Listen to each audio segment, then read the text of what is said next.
Noong Easter Sunday, nag-viral ang Dantes family matapos ibahagi ni Marian Rivera ang kanilang simpleng family bonding sa tabi ng lawa, ang paggawa ng wishlist kasama ang kanilang mga anak.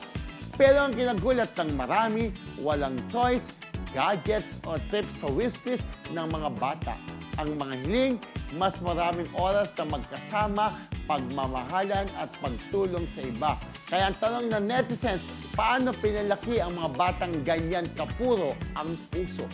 Minsan talaga, ang pinakakilig ay hindi lang galing sa teleserye, kundi sa totoong buhay ng isang pamilya na marunong manalangin, mangarap at magmahalan ng tahimik.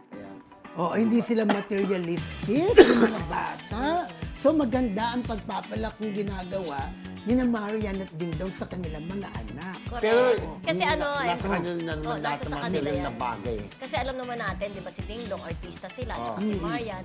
So, every time na meron silang quality time together, Mm-mm. siguro talagang hindi nila inaalaw ang mga gadgets. Kasi nga, sobrang tinetreasure nila yung time. Di mo mag-gadgets, di na kayo nagkikita. Oo, di ba? ngayon, di ba? Minsan anak ko kaya Correct. nandito na ako, nandun siya sa gadget. Minsan tayo, di ba? Oo. Minsan kahit tayo mga magkakaibigan, Oo. kapag nasa isang restaurant, hindi naman nakakapag-usap-usap, kanya-kanyang punta sa Kanya-kanyang cellphone, tingin sa- nagtitinginan, di ba? Pero at least ito, walang gadget, Tapos, sila yung banding Iba yung nilang pamilya. nag-gadget pag may tinanong ka, maka-oo lang, di ba? At Makasagot saka lang. oo. Makasagot lang, di ba? At saka nakita din siguro ng mga bata kasi kagaya ni Marian, hindi tumatanggap ng projects yan kung maaapektuhan ang pag-aalaga at Alam ko pag-aaruga hindi sa sila kanyang sabay mga eh. anak.